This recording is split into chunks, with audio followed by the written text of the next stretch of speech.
গাড়ি যাকে বড় পুরস্কার চান বল ক্রস করে দিয়েছেন। যদি আপনার কাছে কোনো টিম লিস্ট এসে পৌঁছে নাকি অবশ্যই আমরা নামগুলো বলতে পারতাম।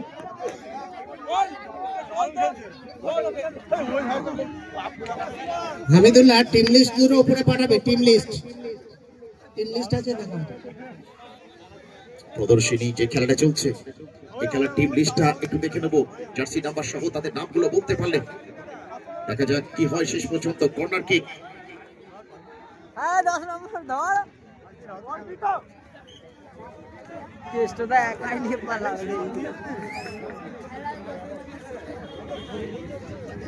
আজকের মতো খেলার মাঠ থেকে বিদায় নিলেন সৈয়দ সাজ্জাদ সাহেব। তিনি খেলা দেখছেন এই মুহূর্তে, খেলা দেখছেন তিনি ডিজিটাল বাংলা নিউজ সহ অন্যান্য সবেতেই তিনি খেলা দেখছেন। সৈয়দ সাজ্জাদ সাহেব তিনি জানাচ্ছেন সুন্দর লাগছে প্রদর্শনী ম্যাচ, তিনি সেখান থেকে দেখছেন আর আনন্দ উপভোগ করছেন আজকের এই খেলাটিকে।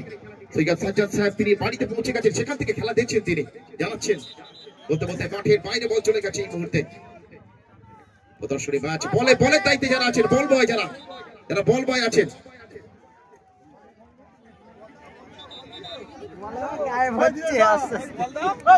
বল বয়রা কোথাও আছেন, বলটা দিতে হবে, সময়টা চলে যাচ্ছে অনেক। এই দলের সামিম আহমেদ সাহেব রয়েছেন, খন্দকার মান্নান সাহেব রয়েছেন, শেখ আফসার সাহেব রয়েছেন, অভয় দোলে রয়েছেন, মহসিন শেখ রয়েছেন, কাছে মুস্তাক রয়েছেন, পাপ্পু রয়েছেন, সালাউদ্দিন সিদ্দিকী রয়েছেন, আসিক ইকবাল রয়েছেন, এনায়েত হালদার রয়েছেন, শেখ আজিজুল রয়েছেন, তোফাজ্জল মোল্লা এবং সাইনাজ সাহেব রয়েছেন। দেখা যাক শেষ পর্যন্ত কি হয়। আক্রমণের প্রতি আক্রমণ প্রত্যেকটা মুহূর্তে। দেখুন একে অপরকে ঠেলাঠেলি করছে, দারুণ খেলা হচ্ছে এই মুহূর্তে। একবার যদি স্লিপকে পড়ে তো কি হবে। এখানে অন্য ডাক্তার কেউ নিয়ে এসেছেন এখানে, যে কোনো মুহূর্তে সেবা দেওয়ার জন্য 10 নম্বর জার্সি ধারী। দেখুন এবারে ম্যারাডোনা কেম ফ্রম সর্বনাশ। বল একবার পায়ে ধরেছেন ম্যারাডোনা, টুডেজ ম্যারাডোনা। মিডফিল্ডকে একাই সামলাচ্ছেন। আর ম্যাচ অফিসিয়াল হিসেবে যিনি রয়েছেন সৈয়দ আবু সালেম, কাজী আবু তাহের, এক জায়গাতেই দাঁড়িয়ে তারা খেলা পরিচালনা করছেন। এক ছটাক নড়াচড়া করবেন না, তাদের দৃষ্টিশক্তি এতটাই প্রখর।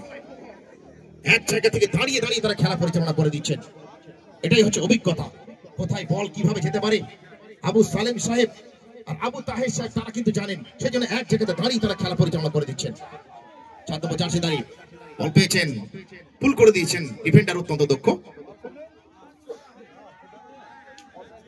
মাননীয় কল্যাণ ভূষণ, কল্যাণ বাবু আপনি ধারাভাষ্যের ভূমিকায় থাকার কথা, আপনাকে অনুরোধ করা হচ্ছে আপনি ধারাভাষ্যের ভূমিকায় আসুন।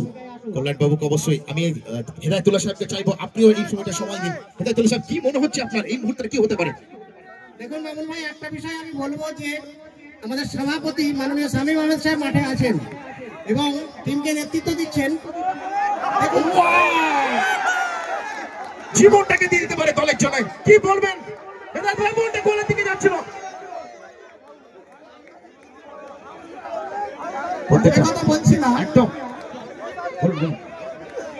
দেখুন শামীম সাহেবের কিন্তু নাম্বার নেই না, একটা সমস্যা মাঠে হচ্ছে। রেফারি ফাউলে যে বাঁশি বাজাচ্ছে সেটা প্লেয়ারের কান পর্যন্ত পৌঁছাচ্ছে না। দর্শকদের বলবো একটু চুপচাপ খেলা দেখার জন্য। দর্শকরা আনন্দ পাচ্ছেন। শামীম সাহেবের যে নাম্বার নেই এটা একটা বিশেষ তাৎপর্য। একদম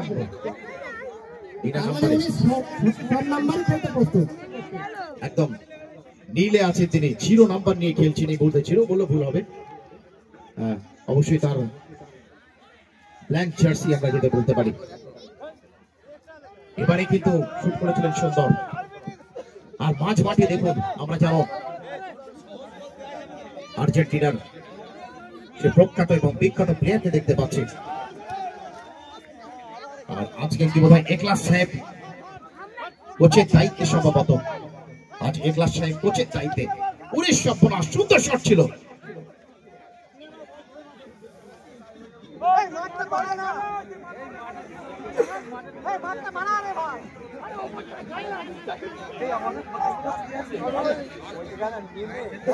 চৌদ্দ নম্বর জার্সিধারী ফুরফুরা YML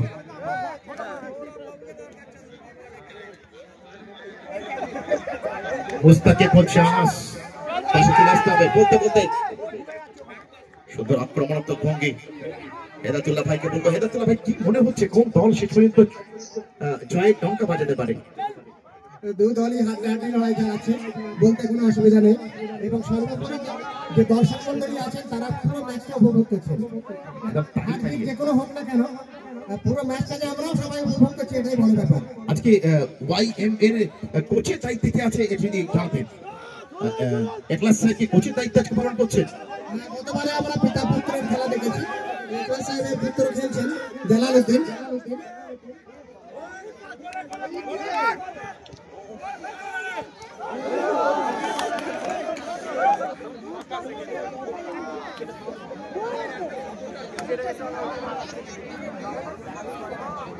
এটাকে তোললাম 10 টাকা তোললাম কিন্তু হয় না সাড়ে দিনে রাখো লে লে লে